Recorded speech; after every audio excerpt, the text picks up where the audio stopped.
Pernahkah kamu merasa hidupmu hanya jadi bahan tertawaan orang lain? Pernahkah kamu dicap sebagai beban? Bahkan oleh orang-orang yang seharusnya mencintaimu? Aku tahu rasanya. Rasanya sakit, seperti berjalan sendirian di dunia yang tidak pernah benar-benar menerimamu. Tapi inilah kisahku. Kisah tentang seorang anak bernama Raka yang pernah dianggap sampah. Tapi justru dari sanalah aku belajar bahwa luka bisa melahirkan kekuatan yang tidak pernah disangka. Aku lahir bukan dari keluarga kaya. Rumahku sederhana, bahkan terlalu sederhana untuk disebut rumah. Atapnya bocor, dindingnya rapuh, lantainya dingin. Tapi disitulah aku belajar arti bertahan. Sejak kecil aku tahu, aku berbeda. Aku bukan anak yang ditunggu dengan senyum, aku bukan anak yang dipeluk dengan kasih. Aku tumbuh dengan teriakan, dengan tatapan tajam, dengan kata-kata yang menusuk lebih dalam dari luka fisik. Aku beban, begitu kata mereka. Dan anehnya, semakin sering aku mendengar kata itu, semakin aku percaya bahwa mungkin memang aku beban. Padahal, siapa yang berlari mencari obat saat mereka sakit? Aku. Siapa yang rela menahan lapar demi mereka bisa makan? Aku. Siapa yang bekerja diam-diam, meski kecil hasilnya, demi rumah ini tetap ada? Aku. Tapi tetap saja, di mata mereka, aku hanyalah beban. Aku masih ingat, malam itu, saat semua orang tidur dengan nyenyak, aku masih terjaga. Tanganku sibuk menjahit pakaian sobek, mengumpulkan recehan, berharap besok bisa beli beras. Mataku lelah, tubuhku ingin rebah, tapi hatiku berkata, kalau aku menyerah, siapa lagi yang akan menjaga mereka? Ironis bukan? Mereka menyebutku beban. Tapi tanpa aku, mereka mungkin tak akan bertahan sampai hari ini. Ada kalanya aku menangis diam-diam. Aku sembunyikan wajahku di balik bantal agar suara tangisku tidak terdengar. Karena kalau mereka tahu aku menangis, mereka hanya akan bilang, "Lihat kan, lemah. Benar kata kami, kau memang beban." Dan aku hanya bisa diam. Aku belajar berjalan sendirian. Aku belajar makan sedikit agar mereka bisa makan lebih banyak. Aku belajar menahan sakit, agar mereka bisa tertawa. Tapi tetap saja, aku beban. Beban, beban, beban. Kata itu terus terngiang-ngiang di kepalaku. Setiap hari, setiap malam, seperti doa buruk yang mereka ucapkan untukku. Namun anehnya, aku tidak pernah benar-benar membenci mereka. Entah kenapa, meski hati ini hancur, aku masih ingin mereka bahagia. Aku masih ingin melihat senyum di wajah mereka, meski senyum itu tidak pernah ditujukan padaku. Mungkin kalian bertanya, kenapa aku tidak pergi saja? Kenapa aku tidak meninggalkan semua ini? Agar aku tidak lagi disebut beban. Jawabannya sederhana, karena aku terlalu mencintai mereka. Meski aku dihina, meski aku direndahkan, meski aku disalahkan, hatiku tetap berkata, mereka keluargamu, jangan tinggalkan mereka. Dan itulah yang membuatku masih bertahan sampai hari ini.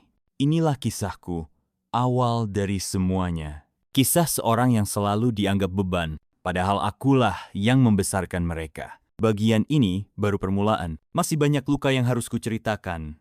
Masih banyak rahasia yang belum kalian tahu. Karena di balik semua sakit ini, ada sesuatu yang jauh lebih dalam. Dengarkanlah. Karena di bagian berikutnya, aku akan bawa kalian lebih jauh ke sisi hidupku yang paling gelap, yang tak pernah kuceritakan pada siapapun. Di balik setiap hinaan, aku punya cerita. Di balik setiap kata beban, ada perjuangan yang mereka tidak pernah lihat. Mereka hanya melihat hasil, tapi tidak pernah melihat luka di baliknya. Dan malam ini, biarlah aku ceritakan bagaimana aku berjuang seorang diri. Bagaimana aku mencoba bertahan, meski aku selalu dianggap tak berguna. Aku masih ingat jelas, saat usiaku baru belasan tahun, anak lain mungkin masih bisa bermain, masih bisa tertawa, masih bisa meminta uang pada orang tua. Tapi aku sudah harus bekerja, dengan tubuh kurus, tangan kecil, dan tenaga yang hampir habis setiap hari. Pagi hari aku sekolah seadanya, tapi siang sampai malam aku mencari uang. Kadang aku bantu orang di pasar. Kadang aku ikut mengangkat barang. Kadang aku hanya membersihkan toko dengan upah sekadar nasi. Aku tidak pernah malu meski teman-temanku menertawakan. Karena bagiku, rasa lapar di rumah lebih menyakitkan daripada ejekan orang di luar. Aku masih ingat, saat aku bekerja keras mengangkat karung beras yang beratnya 2 kali tubuhku, peluh bercucuran, pundakku sakit, kakiku goyah. Tapi di kepalaku hanya ada satu hal. Kalau aku kuat hari ini, mungkin besok keluargaku bisa makan. Dan memang benar. Recehan yang kudapat, meski kecil, bisa kuberikan untuk membeli beras, garam, dan sedikit sayur. Aku pulang dengan senyum, berharap mereka akan menghargai usahaku. Tapi apa yang kudengar? Kok cuma segini? Kamu ini beban? Bahkan cari uang pun tak bisa banyak. Hatiku runtuh. Keringatku yang menetes. Rasanya sia-sia. Tapi aku diam. Aku tidak membalas. Aku tidak melawan. Aku hanya menunduk dan berjanji pada diriku sendiri. Besok aku akan bekerja lebih keras lagi. Malam demi malam, aku belajar bertahan. Perutku sering kosong, tubuhku lelah, tapi hatiku terus bicara. Jangan menyerah, kamu masih punya mereka. Kadang aku bertanya dalam hati, apakah benar aku beban? Apakah benar aku tidak pernah cukup untuk mereka? Padahal aku sudah mengorbankan masa kecilku, tenagaku, bahkan mimpiku, hanya untuk mereka bisa hidup sedikit lebih baik. Tapi jawabannya selalu sama. Mereka tidak pernah melihat pengorbananku. Yang mereka lihat hanya kekuranganku. Pernah suatu hari, aku sakit keras. Tubuhku panas, kepalaku berputar, dan kakiku gemetar. Aku berharap ada yang peduli. Tapi tidak ada.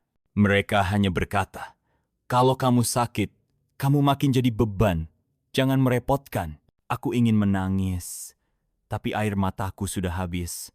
Aku hanya bisa berkata dalam hati, Tuhan, jika aku memang harus terus jadi beban, tolong beri aku kekuatan. Jangan biarkan aku jatuh sebelum waktunya. Dan anehnya, doa itu selalu jadi jawabanku setiap kali aku hampir menyerah. Aku bangun lebih awal dari semua orang, tapi tetap dianggap malas. Aku tidur paling akhir setelah semua selesai, tapi tetap dianggap tak berguna. Aku makan paling sedikit, agar mereka bisa makan lebih banyak, tapi tetap disebut rakus. Aku berkorban diam-diam, tapi tetap tidak pernah dihargai. Aku belajar satu hal, tidak semua pengorbanan akan terlihat, tidak semua kasih akan dibalas, dan tidak semua luka akan disembuhkan oleh waktu. Inilah kehidupanku di balik kata beban. Aku bekerja, aku berkorban, aku menahan lapar, aku menahan sakit, hanya untuk mereka. Tapi yang mereka lihat, hanya kekuranganku. Bagian ini hanyalah potongan kecil dari hidupku. Masih ada cerita yang lebih kelam, lebih dalam, lebih menyakitkan.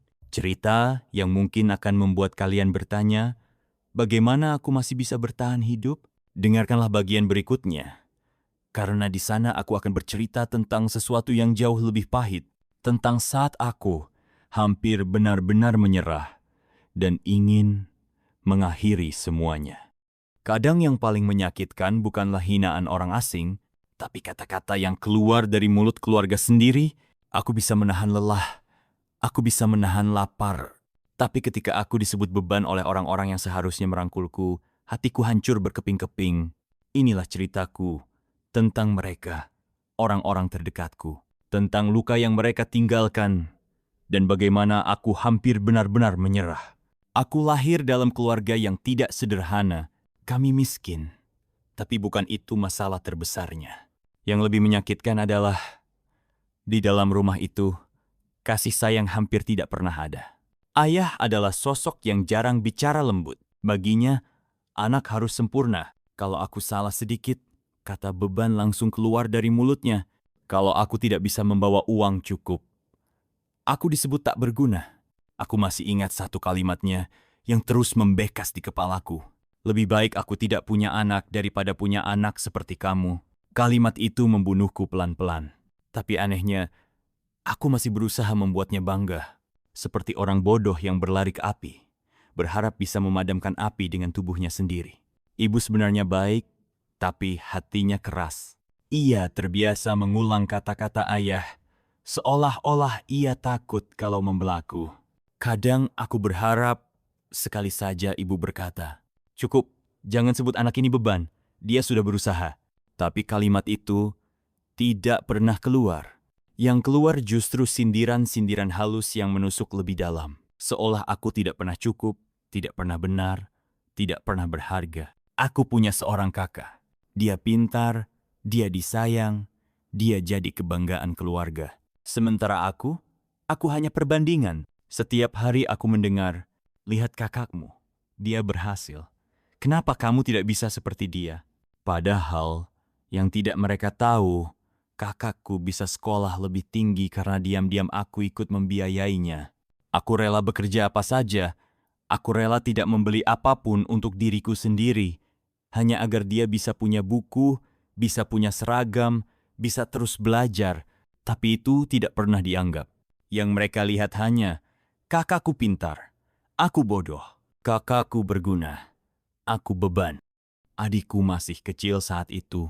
Dia sering menangis, sering lapar, sering sakit. Aku yang menggendongnya, aku yang menenangkannya, aku yang mencari obat ketika dia panas. Tapi lucunya, ketika dia mulai tumbuh besar, ia ikut-ikutan berkata, "Kak, kenapa semua orang bilang kamu beban?" Aku tidak marah padanya. Dia hanya mengulang apa yang sering ia dengar. Tapi hatiku terasa ditusuk lagi. Kali ini oleh anak kecil yang bahkan kubesarkan dengan tanganku sendiri. Aku masih ingat suatu malam, aku pulang dari pasar dengan tubuh basah kuyup karena hujan. Tanganku membawa plastik berisi beras dan sedikit sayur. Aku tersenyum kecil, meski tubuhku menggigil. Aku pikir, kali ini mereka akan melihat usahaku. Tapi begitu aku sampai di rumah, ayahku berkata dingin, "Cuma segini? Kamu kerja seharian, hasilnya cuma begini? Dasar beban." Ibuku menambahkan, "Kalau bukan karena kamu, mungkin hidup kami lebih ringan." Aku masih ingat suatu malam, aku pulang dari pasar dengan tubuh basah kuyup karena hujan. Tanganku membawa plastik berisi beras dan sedikit sayur. Aku tersenyum kecil, meski tubuhku menggigil. Aku pikir, kali ini mereka akan melihat usahaku. Tapi begitu aku sampai di rumah, ayahku berkata dingin, "Cuma segini, kamu kerja seharian, hasilnya cuma begini, dasar beban." Ibuku menambahkan, "Kalau bukan karena kamu, mungkin hidup kami lebih ringan." Kakakku menatapku sinis, lalu berkata, "Percuma kamu kerja. Lebih baik uangnya, langsung aku saja yang urus." Dan adikku yang polos ikut berkata, "Iya kak, kenapa sih semua orang bilang kakak beban?" Malam itu aku tidak bisa menahan tangis lagi. Aku lari ke kamar kecilku. Aku menutup pintu, menenggelamkan wajahku di bantal, dan menangis sampai suaraku habis. Untuk pertama kalinya, aku merasa benar-benar tidak ada artinya. Aku sempat berpikir, mungkin memang benar, aku beban. Mungkin satu-satunya cara agar mereka bahagia adalah kalau aku pergi. Kalau aku tidak ada lagi. Aku berdiri lama di depan jendela kecil kamar itu. Hujan masih turun deras. Dalam hati aku berkata, apa gunanya aku hidup kalau hanya menyakiti orang-orang yang kucintai? Tapi tepat saat aku hampir kehilangan harapan, aku mendengar suara kecil dalam hatiku. Suara yang tidak berasal dari ayah, ibu, kakak, atau adikku. Suara itu berkata pelan, "Bertahanlah, jangan pergi. Kamu lebih dari sekadar beban. Kamu berarti." Itu bukan suara mereka. Itu suara yang entah dari mana datangnya. Mungkin suara hatiku sendiri, mungkin suara Tuhan. Dan malam itu, aku memilih untuk tetap bertahan. Begitulah, ayahku, ibuku, kakakku, bahkan adikku, semua menyebutku beban. Mereka tidak pernah tahu bagaimana aku berjuang demi mereka. Mereka tidak pernah tahu bahwa tanpa aku, mungkin mereka tidak akan sekuat itu. Malam itu aku hampir menyerah. Aku hampir mengakhiri semuanya. Tapi ada suara kecil dalam hatiku yang menahanku. Suara yang berkata, "Kamu masih punya tujuan." Dan mungkin itulah alasan aku masih ada sampai hari ini. Di bagian berikutnya, aku akan bercerita tentang bagaimana aku bangkit perlahan. Tentang bagaimana luka ini mengajarkanku untuk menjadi lebih kuat meski tanpa mereka. Setelah sekian lama aku disebut beban, aku mulai bertanya pada diriku sendiri. Apakah hidupku hanya akan berhenti di situ? Apakah aku akan selamanya jadi orang yang hanya menelan hinaan, tanpa pernah menemukan arti diriku sendiri? Malam itu, setelah hampir menyerah, Aku mengambil keputusan kecil, keputusan untuk bertahan. Dan dari situlah, perlahan, aku mulai belajar bangkit. Aku tidak akan berbohong.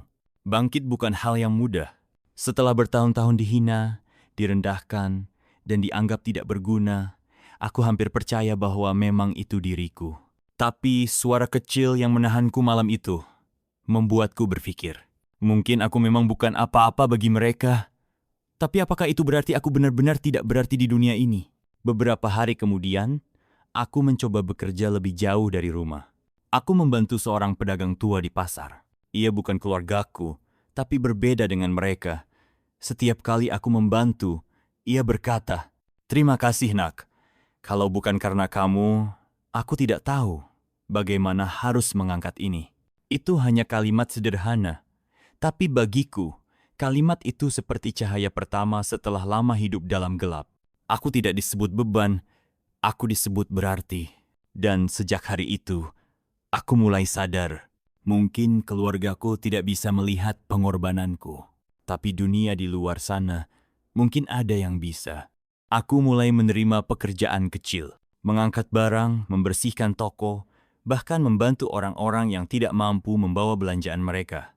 Setiap kali aku melakukan sesuatu, ada ucapan terima kasih, ada senyum yang tulus, dan setiap itu terjadi, aku merasa hidupku punya arti. Tapi tentu saja, di rumah semuanya tetap sama. Ayah tetap memandangku rendah, ibu tetap berkata aku merepotkan, kakakku tetap jadi perbandingan, adikku tetap mengulang kata-kata mereka.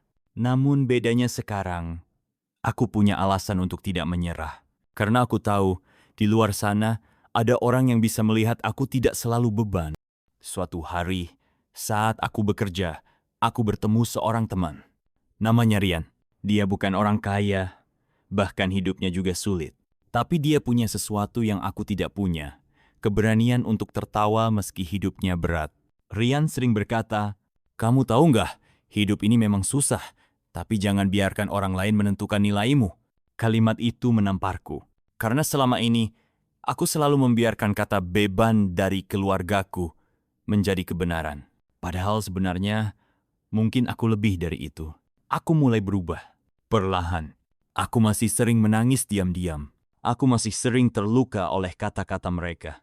Tapi kali ini, setiap kali kata beban terdengar, aku menjawab dalam hatiku. Aku bukan beban. Aku berarti meski kalian tidak melihatnya. Aku mulai menulis mimpi kecil di kepalaku. Bukan mimpi besar, hanya mimpi sederhana. Aku ingin punya hidup yang tidak selalu dikendalikan hinaan. Aku ingin suatu hari punya tempat di mana aku dihargai. Aku ingin suatu saat bisa membuktikan bahwa aku bukan beban. Hari-hari itu adalah awal dari perjalananku untuk bangkit. Aku tidak langsung menjadi kuat. Aku tidak langsung bebas dari luka. Tapi aku mulai menemukan cahaya kecil. Seorang pedagang tua yang berkata terima kasih, seorang teman yang mengingatkanku bahwa aku berharga, itu semua seperti potongan-potongan kecil harapan yang mengisi hatiku. Mungkin keluargaku tidak akan pernah melihatku lebih dari sekadar beban, tapi aku tahu dunia ini lebih luas dari sekadar rumahku. Dan di bagian berikutnya, aku akan bercerita tentang bagaimana aku mulai berjuang lebih keras, tentang bagaimana aku berlari mengejar mimpi, meski aku selalu dihina, selalu dijatuhkan, tapi kali ini, aku tidak lagi sendirian. Bangkit bukan berarti jalan menjadi mudah. Justru setelah aku mulai mencoba, hidup memberiku ujian yang lebih berat. Aku jatuh berkali-kali, dihina lebih keras, dan gagal berulang kali. Tapi kali ini, aku sudah tidak sama seperti dulu. Karena di setiap jatuhku, ada suara kecil dalam hati yang berkata, "Berdiri lagi, jangan berhenti di sini." Hari-hariku mulai berbeda.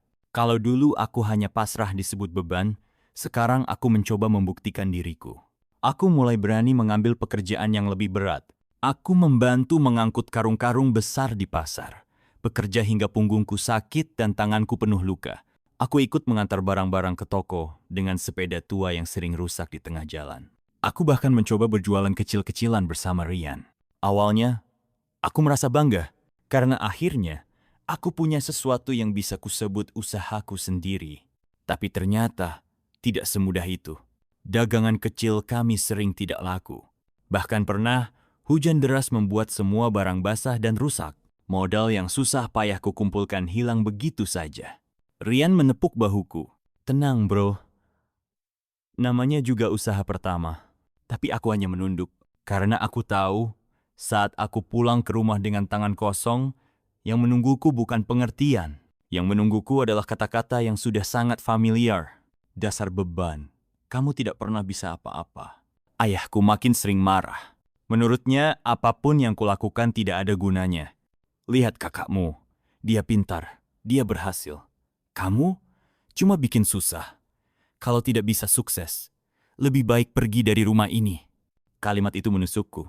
Aku ingin menjawab. Kalau aku pergi, siapa yang cari makan untuk kalian? Tapi aku tahu, percuma. Suaraku tidak pernah dianggap.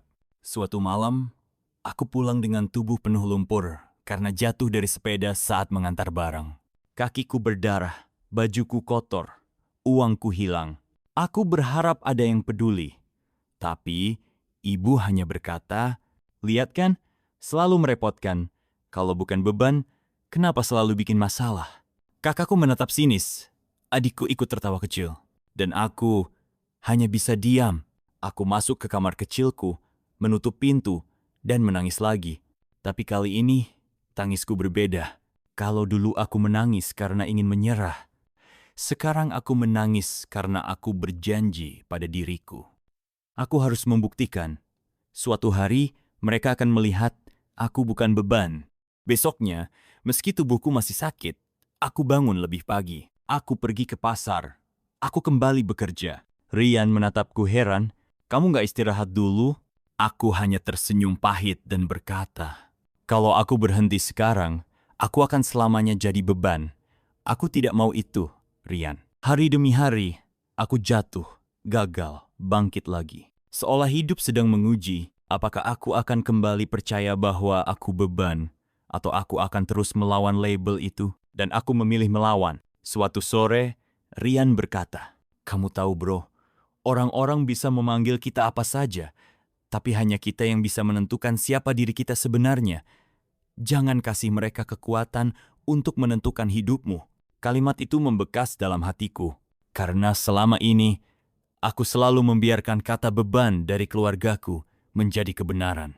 Padahal, mungkin aku punya hak untuk menolak. Aku masih gagal, aku masih jatuh, aku masih dihina. Tapi kali ini, aku tidak lagi sama. Karena di balik setiap jatuhku, aku selalu berdiri lagi.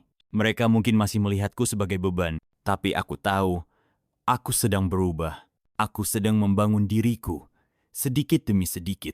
Dan di bagian berikutnya, aku akan bercerita tentang bagaimana aku menemukan jalan baru. Jalan yang perlahan membawaku keluar dari gelap, menuju cahaya yang selama ini ku cari. Aku pernah hancur. Aku pernah jatuh berkali-kali. Tapi dari semua itu, aku belajar. Ternyata luka bisa menjadi guru, dan inilah awal aku bangkit. Aku mulai sadar bahwa terus menunggu pengakuan keluarga hanya akan menyiksa diriku. Kalau aku terus berharap mereka akan menganggapku berharga, aku hanya akan semakin sakit. Aku harus mulai menghargai diriku sendiri. Aku memutuskan untuk menabung dari kerja kerasku, meski jumlahnya kecil. Uang itu kupakai untuk ikut kursus sederhana belajar keterampilan komputer dan desain. Siang aku bekerja, malam aku belajar. Tubuhku sering jatuh sakit, tapi ada semangat baru. Aku ingin membuktikan, aku bukan beban. Pertemuan yang mengubah pandangan. Di tempat kursus, aku bertemu dengan seorang mentor bernama Pak Jaya, pria sederhana yang menaruh perhatian pada kerja kerasku. Pak Jaya berkata, "Nak, jangan biarkan kata-kata orang menentukan siapa dirimu. Kalau kamu punya tekad, bahkan batu bisa jadi berlian." Kata-kata itu menancap kuat di hatiku, seperti api kecil yang menyalakan harapan. Tapi keluargaku tetap tidak berubah. Saat aku pulang larut malam karena belajar, ibuku berkata dengan dingin, "Belajar apa sih? Sudah tahu kamu nggak punya masa depan, jangan buang waktu." Aku hanya diam. Dulu aku akan menangis, tapi kini aku mulai mengubah luka itu menjadi energi. Aku tidak bisa mengubah cara mereka memandangku, tapi aku bisa mengubah caraku memandang diriku sendiri. Kalau aku berhasil, biarlah keberhasilanku yang berbicara. yang selama ini hanya dianggap beban, kini mulai belajar bangkit. Aku tidak tahu seberapa jauh aku bisa melangkah, tapi satu hal yang pasti, aku tidak akan menyerah. Karena mungkin inilah cara Tuhan menunjukkan padaku bahwa hidupku punya arti. Tak ada yang lebih indah daripada melihat usaha kecil akhirnya berbuah. Meski aku masih dianggap bukan siapa-siapa, diam-diam hidup mulai membalas kerja kerasku. Pekerjaan pertama dari belajar. Dari kursus desain sederhana, aku memberanikan diri mencoba pekerjaan kecil di internet. Hanya desain poster murah, dibayar tak seberapa. Bayarannya mungkin hanya cukup untuk makan sehari. Tapi bagiku, itu bukan soal uang. Itu tentang membuktikan, aku bisa. Perasaan pertama kali dihargai. Saat klien menulis, "Terima kasih, hasilnya bagus sekali." Aku hampir meneteskan air mata. Selama ini, kata terima kasih jarang sekali kudengar, apalagi ditujukan padaku. Rahasia kecil dari dunia maya. Aku tidak pernah menceritakan ini kepada keluargaku. Bukan karena aku malu, tapi karena aku tahu mereka akan menertawakannya. Ah, kerja di internet? Paling-paling cuma buang-buang waktu. Maka, aku simpan saja kebahagiaan kecil itu dalam hatiku. Setiap malam aku belajar lebih keras. Dari desain sederhana, aku mulai belajar edit video, menulis, bahkan coding sedikit-sedikit. Kalau dunia di luar tidak mau memberiku tempat, maka aku akan membangun tempatku sendiri, sekecil apapun itu. Tentu ada hari-hari di mana aku merasa lelah. Saat tubuhku jatuh sakit, saat mataku perih karena kurang tidur, aku hampir menyerah. Tapi kemudian aku mengingat kata-kata Pak Jaya, batu bisa jadi berlian, asal engkau mau ditempa. Beberapa bulan kemudian, aku mendapatkan klien besar pertamaku. Bayarannya cukup besar, bahkan bisa melunasi utang kecil yang selama ini membebaniku. Saat menerima uang itu, aku hanya menatap layar lama sekali. Air mataku jatuh tanpa bisa kutahan. Tuhan, ini pertama kalinya aku merasa hidupku mulai berarti. Namun, di rumah, aku tetap dianggap beban. Mereka tidak tahu, tidak peduli, atau mungkin memang tidak mau tahu. Aku hanya tersenyum. Biarlah aku diam. Karena suatu hari, keberhasilanku akan bersuara lebih lantang daripada mulut mereka. Aku pernah dihina, aku pernah dianggap tak berguna. Tapi kini, aku mulai merasakan sedikit demi sedikit cahaya di tengah gelap. Ini bukan akhir, ini baru permulaan. Dan aku berjanji, aku tidak akan berhenti. Ternyata, ketika sedikit cahaya datang dalam hidupku, kegelapan baru pun ikut muncul. Aku pikir orang akan senang melihatku mulai bangkit. Nyatanya, justru ada yang ingin aku jatuh lagi. Sedikit demi sedikit, aku mulai bisa membeli kebutuhan dengan uangku sendiri. Bahkan aku bisa membantu membayar listrik rumah. Tapi, bukan ucapan terima kasih yang kudapatkan. Paling-paling cuma kebetulan kamu ada kerja. Jangan sombong. Adikku yang dulu kubiayai sekolah mulai melontarkan sindiran. Kerja di depan laptop seharian, itu kerja? Bukannya main game? Kata-kata itu menusuk. Aku ingin menjawab, tapi akhirnya aku diam. Karena aku tahu jika aku melawan, aku hanya akan terlihat seperti orang yang haus pengakuan. Kabar bahwa aku mulai punya penghasilan dari dunia maya menyebar ke tetangga. Beberapa ada yang kagum, tapi lebih banyak yang mencibir. Paling sebentar lagi berhenti. Mana ada kerjaan begitu tahan lama. Mereka tertawa sambil menepuk bahuku, seakan semua jerih payahku hanyalah lelucon. Suatu hari, aku mencoba mengajak seorang teman lama untuk ikut belajar, berbagi ilmu yang kupunya. Tapi bukannya terima kasih, dia malah mencuri ide dan mengambil klien yang kudapatkan. Aku hanya bisa menatap kosong layar komputerku saat tahu hal itu. Jadi, bahkan orang yang kupercaya pun bisa menusuk dari belakang. Aku kembali bertanya pada diriku sendiri, apakah benar aku bisa terus melangkah? Apakah aku kuat menghadapi semuanya sendirian? Malam-malamku lagi-lagi dipenuhi tangis yang kutahan agar tidak terdengar oleh siapapun. Namun, di antara sakit hati itu, aku belajar satu hal. Ternyata perjalanan menuju cahaya tidak hanya soal kerja keras, tapi juga soal keteguhan hati menghadapi manusia. Bukan hanya dunia yang menentangku, tapi juga orang-orang yang seharusnya berdiri di sampingku. Alih-alih hancur, perlahan hatiku mengeras. Aku tidak lagi berharap semua orang memahami. Aku tidak lagi menunggu pengakuan. Aku hanya menunduk, bekerja lebih keras, belajar lebih dalam, melangkah lebih jauh. Karena aku sadar, hanya dengan hasil nyata, semua keraguan itu akan terdiam dengan sendirinya. Aku pernah diremehkan, aku pernah dianggap beban. Dan kini, ketika aku mulai bangkit, mereka mencoba menjatuhkanku lagi. Tapi dengarkan ini, aku tidak akan berhenti. Aku akan terus berjalan, sampai suatu hari, mereka yang menertawakanku terpaksa menunduk melihatku. Mereka menertawakanku, mereka meremehkanku. Tapi perlahan, langkah yang dulu mereka kira sia-sia, kini mulai terlihat hasilnya. Aku tidak lagi hanya sekadar bertahan hidup, aku mulai benar-benar hidup. Suatu pagi, aku membuka layar laptopku dan melihat angka yang tidak pernah kubayangkan sebelumnya. Hasil kerja keras berbulan-bulan akhirnya membuahkan sesuatu yang nyata. Penghasilan yang bisa membuatku tenang. Untuk pertama kalinya, aku bisa membeli beras 1 karung penuh tanpa harus berhutang. Tanganku gemetar saat menyerahkan uang itu ke kasir. Air mataku hampir jatuh. Malam itu, aku pulang dengan membawa beberapa bungkus makanan untuk keluarga.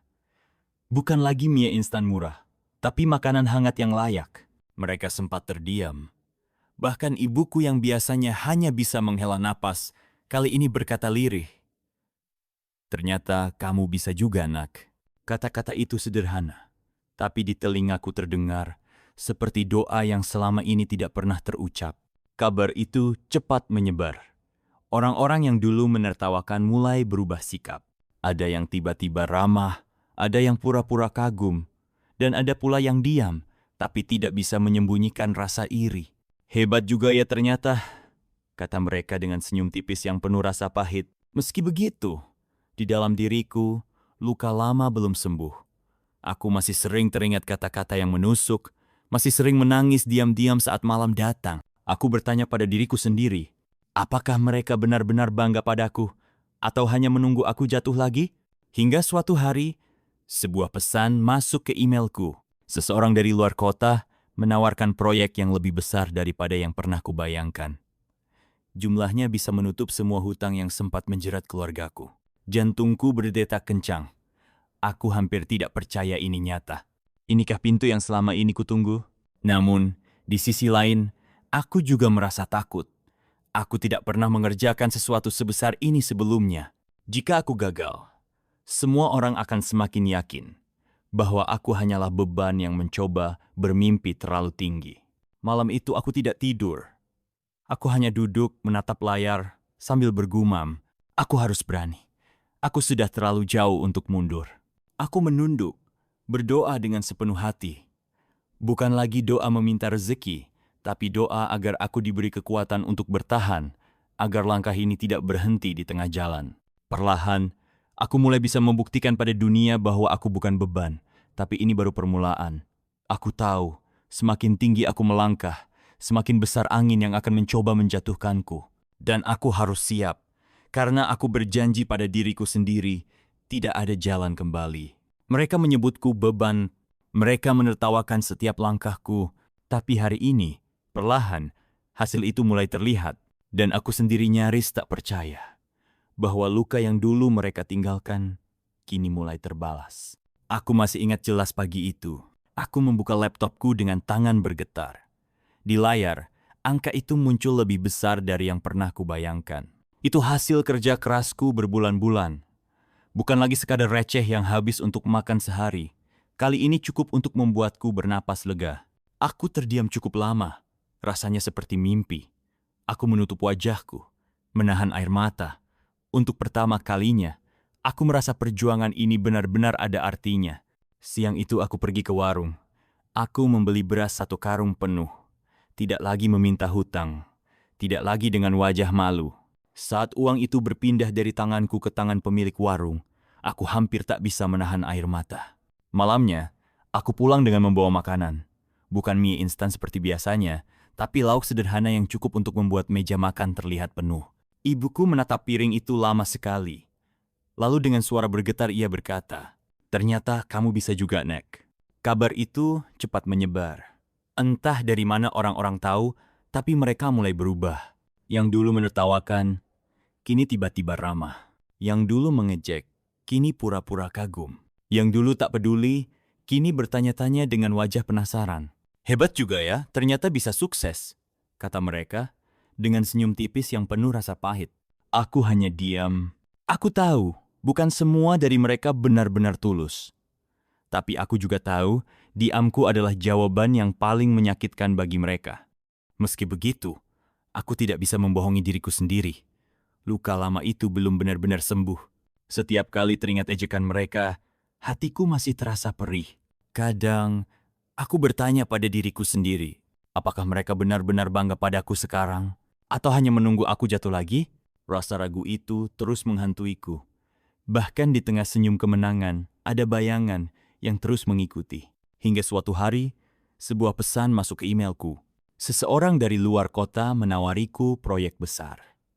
Lebih besar dari apapun yang pernah aku tangani sebelumnya.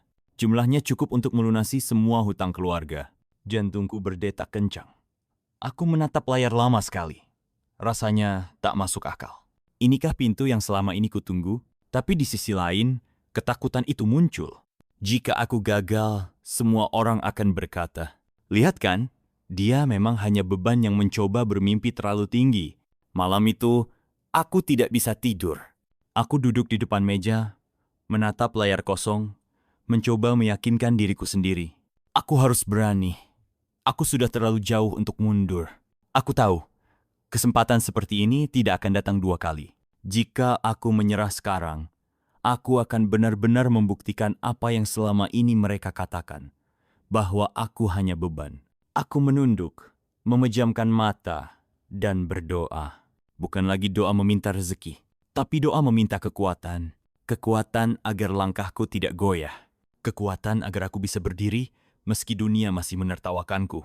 Perlahan, aku mulai bisa membuktikan pada dunia bahwa aku bukan beban.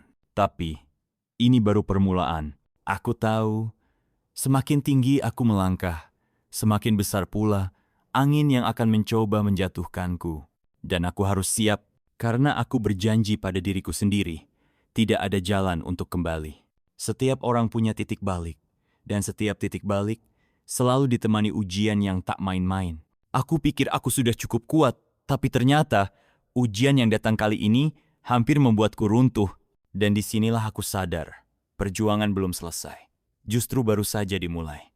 Pagi itu aku menerima telepon penting. Suara di seberang sana terdengar mantap. Kami sudah memutuskan. Kami ingin kamu yang pegang proyek ini. Aku terdiam.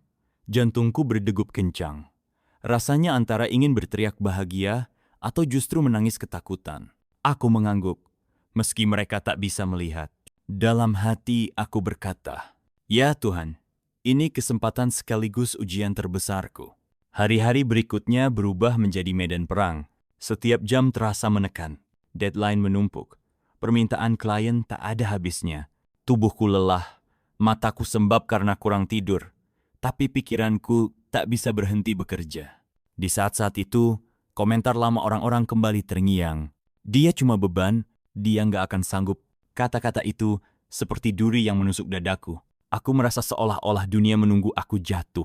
Ada malam-malam ketika aku benar-benar ingin berhenti. Aku menatap layar laptop. Tanganku gemetar. Aku berpikir, untuk apa aku memaksa diri sejauh ini? Apa benar aku mampu? Air mataku jatuh begitu saja. Aku merasa sendirian. Rasanya tak ada yang bisa kuajak bicara. Aku ingin menyerah, tapi suara kecil di dalam hatiku berbisik. Kalau engkau berhenti sekarang, semua sakitmu dulu akan sia-sia. Aku kembali mengingat masa-masa ketika mereka menertawakan aku. Mengingat hari-hari ketika aku disebut beban. Mengingat wajah orang-orang yang meremehkanku. Dan tiba-tiba, di antara rasa sakit itu, ada api kecil yang menyala. Api yang membuatku bangkit dari kursi. Aku mengepalkan tangan, berkata pada diriku sendiri, "Tidak, aku tidak boleh jatuh di sini. Aku harus buktikan bahwa aku bisa." Setiap hari adalah pertarungan. Bukan hanya dengan pekerjaan, tapi dengan diriku sendiri. antara rasa takut dan keberanian, antara suara hati yang ingin menyerah dan suara jiwa yang ingin terus maju. Aku sering berbicara pada diriku sendiri di depan cermin. Kamu bisa. Ingat semua yang sudah kamu lewati. Ingat bagaimana kamu dulu berdiri saat semua orang menolakmu. Jangan berhenti sekarang.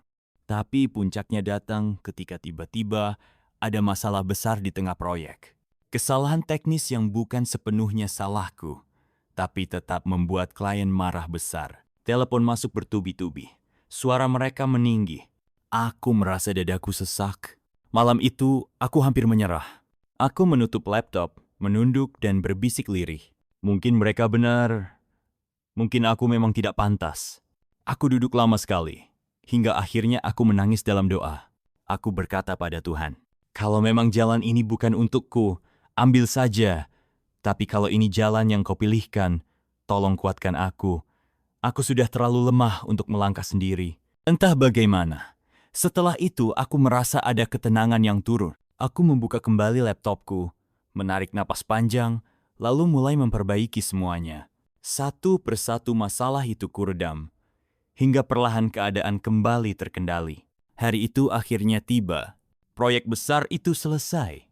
Dan bukan hanya selesai, hasilnya justru melampaui ekspektasi mereka. Klien yang sebelumnya marah, kini memberikan pujian. Bahkan ada tawaran kerja sama berikutnya. Aku terdiam. Air mataku jatuh begitu saja. Bukan karena uang, bukan karena pujian, tapi karena aku berhasil melewati ujian yang hampir membuatku hancur. Kini aku sadar, setiap kemenangan besar selalu diawali dengan ujian yang nyaris membuat kita runtuh. Aku tidak tahu apa yang akan terjadi esok. Tapi hari ini, aku tahu satu hal. Aku bukan beban. Aku adalah pejuang yang bangkit dari luka. Dan aku tidak akan berhenti sampai di sini. Kadang, perjuangan terbesar bukan hanya untuk diriku sendiri, tapi untuk orang lain yang bahkan tidak mengenalku. Di titik itulah, aku sadar. Hidupku punya makna yang lebih luas daripada sekadar mengejar uang. Aku mulai merancang sesuatu yang berbeda dari sebelumnya. Bukan sekadar pekerjaan, bukan hanya proyek untuk membuktikan diri. Aku ingin membuat sebuah karya yang bisa menyentuh hati banyak orang. Aku memilih jalan yang tak biasa, sebuah proyek kreatif sekaligus sosial.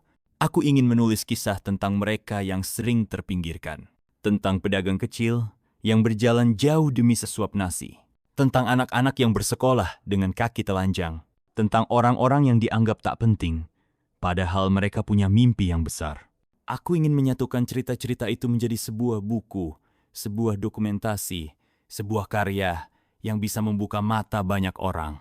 Dan hasil dari karya itu akan kuserahkan untuk membangun sesuatu yang lebih nyata. Sebuah tempat belajar gratis. Bayangkan, sebuah ruang sederhana, dengan papan tulis usang, beberapa kursi plastik, dan tawa anak-anak yang tak perlu lagi khawatir soal biaya sekolah. Aku membayangkan itu setiap malam, dan itu membuatku bergetar. Tapi tentu saja, jalan menuju sana tidak mudah. Aku harus bekerja siang dan malam, mengumpulkan cerita, mewawancarai orang-orang, mengetik hingga jadi kaku. Di satu sisi, aku berjuang sebagai seorang penulis. Di sisi lain, aku berjuang sebagai seseorang yang memikul tanggung jawab sosial. Banyak yang menertawakanku. Mau bangun sekolah? Uangmu saja pas-pasan. Apa gunanya menulis kisah orang miskin? Siapa yang mau baca? Kata-kata itu menusukku.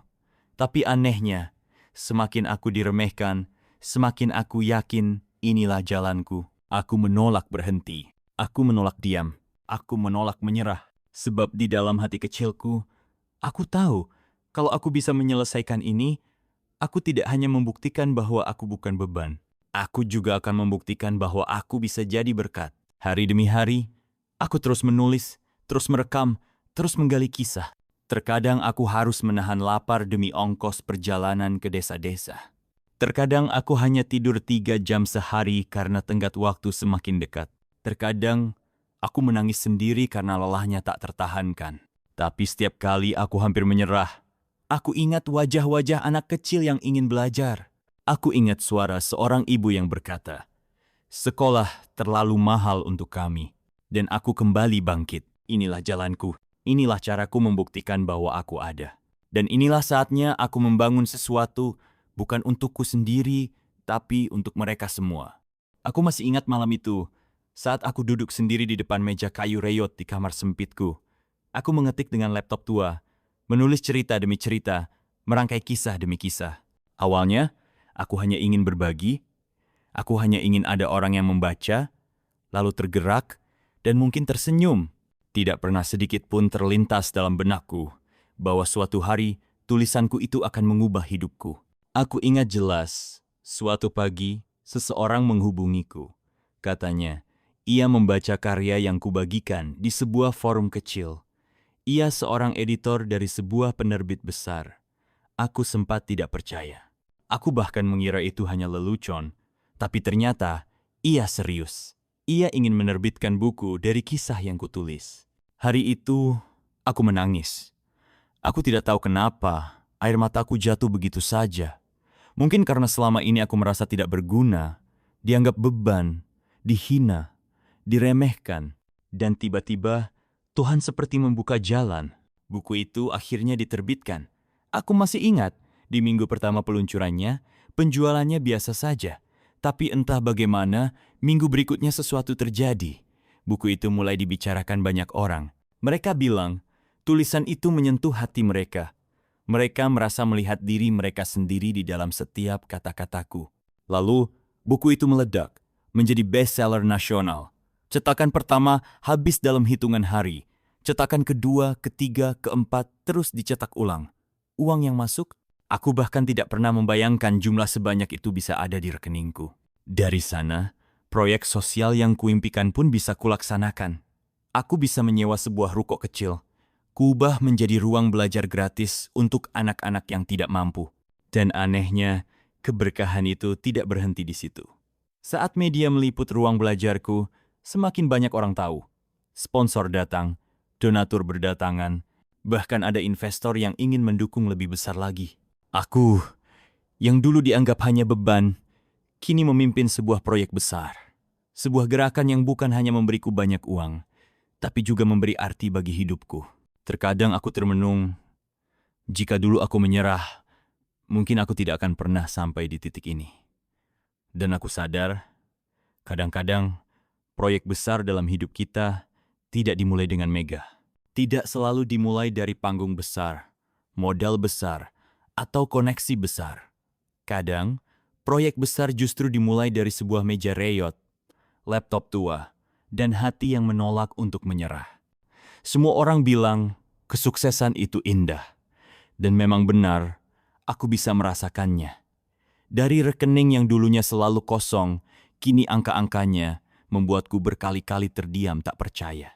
Dari seorang yang dulu sering dipandang rendah, kini aku dipuji, dipanggil inspirasi, bahkan diwawancarai di televisi.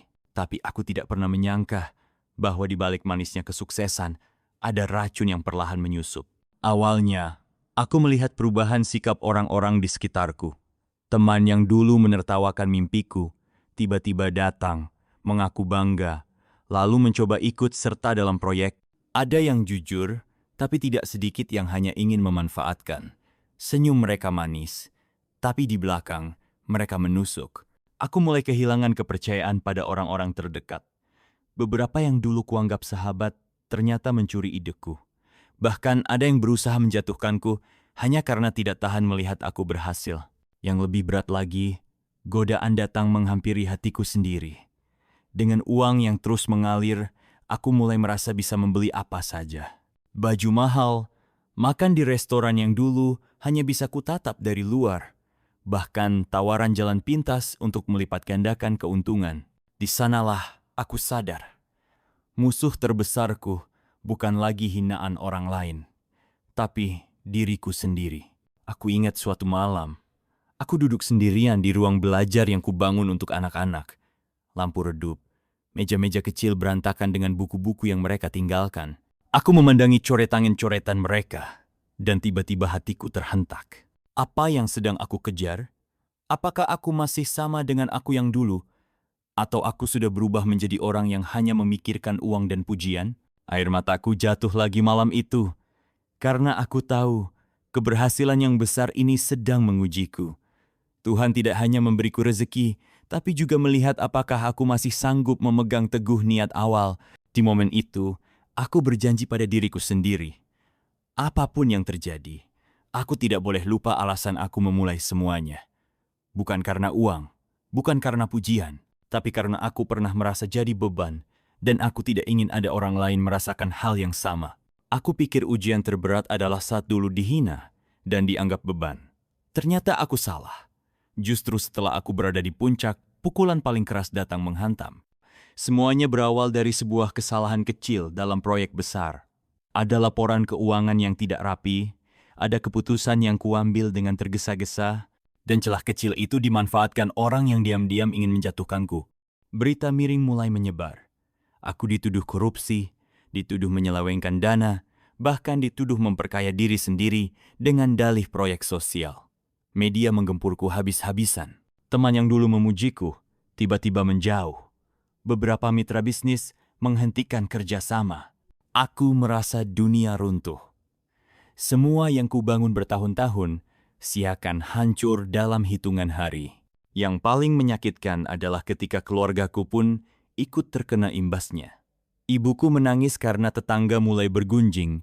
Adikku dipandang sinis oleh teman-temannya.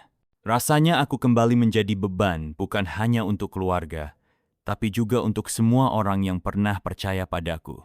Di titik itu, aku benar-benar goyah. Pernah sekali, aku duduk sendirian di kamar, menatap selembar kertas kontrak yang sudah dibatalkan, dan aku bertanya pada diriku sendiri, apakah aku sebaiknya menyerah, meninggalkan semua ini, biarlah orang-orang benar, biarlah aku dianggap gagal lagi. Aku tidak pernah merasa begitu hancur sebelumnya. Ujian kali ini jauh lebih berat, karena bukan hanya soal kemiskinan atau hinaan, tapi tentang nama baik, keperkayaan, dan harga diriku. Namun, di tengah keputusasaan itu, ada satu hal yang menahanku. Aku teringat wajah anak-anak yang dulu belajar di ruang kecil yang kubangun. Senyum mereka, harapan mereka, dan kata-kata sederhana yang pernah mereka ucapkan. Kak, kalau aku besar nanti, aku mau jadi seperti kakak.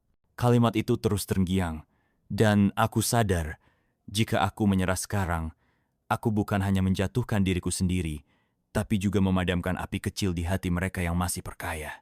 Malam itu, dengan air mata bercampur rasa sakit, aku bertekad. Aku tidak akan menyerah. Aku akan melawan, walau dengan sisa tenaga yang kupunya. Aku pernah percaya bahwa kesuksesan hanya bisa diukur dengan tepuk tangan orang lain, dengan banyaknya proyek yang berhasil, dengan pundi-pundi uang yang masuk. Tapi setelah semua runtuh, aku mulai belajar bahwa mungkin aku salah sejak awal. Beberapa hari setelah berita buruk itu, aku memilih untuk berhenti mengejar pembelaan di media. Aku lelah menjelaskan pada orang-orang yang sudah lebih dulu menghakimi. Alih-alih membuang energi untuk membela diri, aku kembali ke tempat yang pertama kali memberiku arti. Aku pulang ke ruang kecil itu, ruang belajar sederhana yang dulu pernah kuperjuangkan. Ket temboknya mulai mengelupas, meja kursinya sudah tak kokoh lagi. Tapi di sana, aku menemukan kembali alasan kenapa aku memulai semua ini. Anak-anak itu masih menungguku.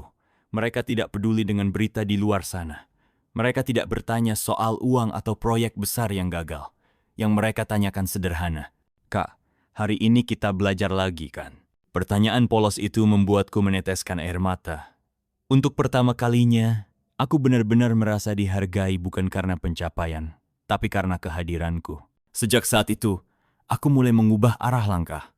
Aku tetap bekerja, tetap berkarya, tapi aku tidak lagi menjadikan uang atau pengakuan orang sebagai tujuan akhir. Aku ingin karyaku menyentuh hati, bukan sekadar dompet. Aku ingin membangun sesuatu yang bisa bertahan, bukan hanya yang bisa terlihat megah sesaat. Dan anehnya, dari perubahan sederhana itu, jalan baru mulai terbuka. Ada beberapa orang yang melihat ketulusanku. Mereka datang menawarkan kerjasama, bukan karena popularitas, tapi karena niat baik yang mereka percaya. Aku mulai membangun ulang, pelan-pelan. Tidak dengan gegap gempita seperti dulu, tapi dengan pondasi yang lebih kuat.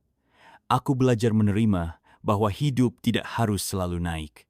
Ada saat jatuh, Ada saat bangkit, ada saat diam untuk merenung, dan semua itu adalah bagian dari perjalanan. Malam-malamku kini berbeda.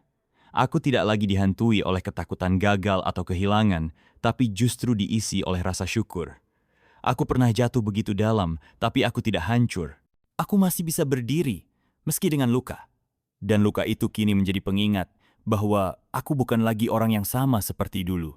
Aku tidak lagi bertanya, apa yang orang lain pikirkan tentangku? Aku hanya bertanya, apa yang bisa kulakukan hari ini agar esok lebih berarti? Kini, ketika aku menoleh ke belakang, aku melihat perjalanan yang penuh luka, air mata, dan pengkhianatan. Aku pernah disebut beban. Aku pernah dicaci, dihina, bahkan dikhianati oleh orang-orang yang dulu kusayang. Aku pernah kehilangan semuanya, termasuk harga diriku.